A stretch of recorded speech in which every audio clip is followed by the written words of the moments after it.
Hello and welcome. We're continuing Nancy Drew number 1, The Secret of the Old Clock. We are on chapter 12. Chapter 12, Following a Clue. Although highly elated at what she had learned from the Tompkins, Nancy Drew was at a loss to know how to proceed. Undoubtedly, the old Crowley clock was set up in the bungalow at Moon Lake. But to get there was another matter. Nancy was determined to profit by the information, but was confronted with a number of serious problems. Moon Lake was located among the hills 40 miles away, and the roads were not of the best. Nancy did not know the exact location of the Thompson cottage. Then, too, she needed an excuse for making the long trip. If the Tompkins learn I have gone to Moon Lake, they may become suspicious, she counseled herself. I must think of some excuse to broadcast as a smokescreen. But try as she would, Nancy could think of nothing. She took a certain amount of pride in her detective work, and now that she felt she had struck a valuable clue, she did not wish to ask advice from her father. She preferred to solve the mystery herself and then surprise him with the solution. At dinner that night, Nancy was unusually silent, and Carson Drew commented on her preoccupation. "Seems to me you have been looking in trouble lately," he observed. "Do you feel well?" "Never felt better in my life," Nancy laughed. "It's just the same. I believe you need a vacation. I realize that it isn't easy for a girl your age to look after a big house like this. After a time, the responsibility gets to be wearing." "How stupid of me!" Nancy exclaimed. In her excitement, she permitted a fork to fall from her hand and clatter against the plate. Carson Drew, who did not comprehend what was passing through his daughter's mind, looked at her in surprise. "Stupid?" he inquired. "Oh, I mean it was strange I didn't think of Helen Corning before this," Nancy said hastily. "Helen is going to a girls' camp on Moon Lake. I'm dying to go to Moon Lake. May I start the first thing in the morning? I know I can get in. They have room for half a dozen more girls," Helen said. "I think it would be an excellent idea, Nancy. A nice rest will do wonders for you. Go, by all means." Nancy Drew was delighted that she had stumbled upon an excuse which would make it appear natural for her to go to Moon Lake. Early the next morning, after packing a suitcase, she started off in the roadster. As it was not out of her way to go by the river road, she decided to stop at the Horners and give Grace the dress goods she had promised her. As she drove in at the gate, one glance told Nancy that something was wrong. She saw a number of dead chickens in the barnyard, and as the Horner girls came toward her from the direction of the henhouse, it was evident that Ellie had been crying. "Why, what is the matter?" Nancy asked quickly. "Oh, it's my chickens, Nancy. They're all dying. I can't understand it. This morning, when I went to feed them, I found 10 dead. I'm so discouraged." "And yesterday a fox took 2," Grace added. "I guess fate is against us." "I'm afraid I'll lose all of my chickens before I get through," Ellie declared unhappily. "I don't know what is killing them. They seem to have a strange disease." "Allie is all broken up," Grace said quietly. "She's worked so hard with her chickens. Most of them are pets. And then we need the money so badly. Now that dressmaking has fallen off, the chicken money is our only means of support." "Please, won't you let me help?" Nancy begged, reaching for her pocketbook. "Accept a little loan to tide you over." Grace shook her head firmly. "Thank you for your kindness, Nancy, but we can't take your money. We'll manage somehow." "If only Uncle Joshua had provided for us," Allie sighed. "You haven't learned anything more about the second will, Nancy?" "I haven't anything definite to report," Nancy replied, evading the question. She did not wish to raise false hope, and she thought it best not to tell of her discovery. "But I'm still hoping we'll be able to trace the will." "I doubt it," Grace commented pessimistically. "I'm on my way to Moon Lake now," Nancy told the girls. "I stopped here to deliver the dress goods." She handed a package to Grace. "The pattern is inside, and I'm easy to fit, so you'll have no trouble." Grace's face brightened as she accepted the bundle. "Oh, Nancy, I can't thank you." "It is I who should thank you," Nancy laughed. "And now let me pay for the dress in advance." Again, Grace stubbornly shook her head. "Not until the work is finished. That isn't good business." Nancy saw that Grace and Ellie were too proud to accept help, and regretfully abandoned the idea of trying to give them money. "I'll come back in a few days for a fitting," she promised, as she prepared to drive away. Nancy's talk with the Horner girls had left her rather depressed, for she realized that in spite of their pride, Allie and Grace would soon be forced to accept charity. Oh, if only she could help them. And poor old Abigail, Nancy thought. If Jocelyn Crowley had used a grain of sense, things wouldn't be in such a muddle.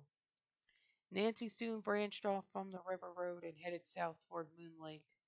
The highway was little traveled, and it was necessary for her to devote all of her attention to driving. The road had not been dragged after a recent rain, and the ruts were deep. Jagged rocks and stones were scattered in the path, and it seemed to Nancy that the hills went straight up and straight down. Presently, she noticed that the roadster had taken a strange notion to turn to the left of the road, in spite of her efforts to keep it in the middle. Not without foreboding of trouble, she stopped the car and got out to make a tour of inspection. As she had suspected, a rear tire was flat. A puncture, Nancy murmured in disgust. If that isn't just my luck. Oh well, I suppose I must fix it myself, because there won't be another car along for an hour on this road. It was not the first time Nancy Drew had changed the tire, but she never relished the task. Rummaging under the seat, she pulled out the tools and quickly jacked up the rear axle. She loosened the lugs which held the tire in place and tugged at it. Again and again she pulled, but the huge balloon tire could not be budged. Then, as she gave one mighty tug, it came off, and Nancy Drew fell backwards into a sitting posture in the road. Well, it's off, anyway, she told herself with satisfaction, as she brushed the dirt from her clothing.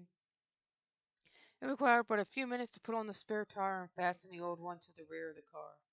Then, in relief, Nancy started on her way again. But the accident had delayed her nearly an hour. It was after 12 o'clock when at last she came within sight of Camp Avondale, where Helen Corner was staying. Through the tall trees she caught a glimpse of a long row of shacks and saw the smoke rising from the cookhouse. Beyond, the blue lake sparkled and glimmered in the sunlight. As Nancy drove into the camp, a group of girls gathered around the roadster. Helen Corning came running out of the cabin to greet her chum. "Girls, it's Nancy Drew!" she exclaimed enthusiastically. "Now the fun will start. Park your car over there back of the cookhouse, Nancy." "Am I too late for dinner?" Nancy demanded. "I'm nearly starved." "You're just in time," Helen assured her. "Oh, Nancy, I'm so glad you came." "So am I." "How long can you stay?" "Oh, I don't know. Until you get tired of me, probably." "You're going to stay for the rest of the summer," Helen laughed. Nancy was escorted to the main building of the camp, where she met the lady in charge and register. "She is to stay with me," said Helen, and so it was arranged. When the girls walked off, Nancy told Helen about selling the charity dance tickets and gave her the money paid by Mr. Thompson. "He surely was generous," said Helen in surprise. "He did it just to show off," declared Nancy. "I am positive of it."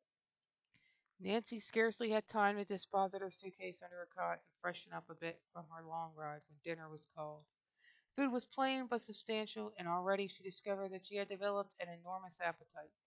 Dinner over, she was rushed from one thing to another. The girls insisted that Nancy join them in a hike. She returned to camp with a desire for a good rest, but Helen Corning had other plans. "We're all going for a ride in the launch before supper," she declared. "Don't you ever rest here?" Nancy groaned. "Oh, yes, at night. This is your first day here. You'll be used to it in a day or so." "Either that or I'll be a wreck." "Oh, you don't want to miss the launch ride, Nancy. You'll have a splendid opportunity to see all the summer cottages on Moon Lake." "Summer cottages?" Nancy asked quickly. Instantly she thought of the Thompson bungalow and wondered where it was located. Undoubtedly the launch ride would give her the opportunity to find out. "You'll go, won't you?" Helen begged. "You can rest after supper." "Yes, I'll go," Nancy promised. "You couldn't keep me here." Although she was tired, she was really enjoying herself immensely. 6 girls loaded themselves into the launch, and someone started the motor. "It's always a relief when the engine starts," Helen explained. "Every so often it balks."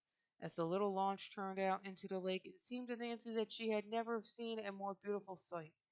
The sun, which appeared to be sinking down into the water, resembled a great ball of fire.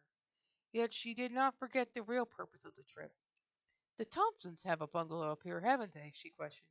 "Yes, it's across the lake from here. We'll probably come to it presently." "The Thompsons aren't there now." "Oh, no, the cottage is closed.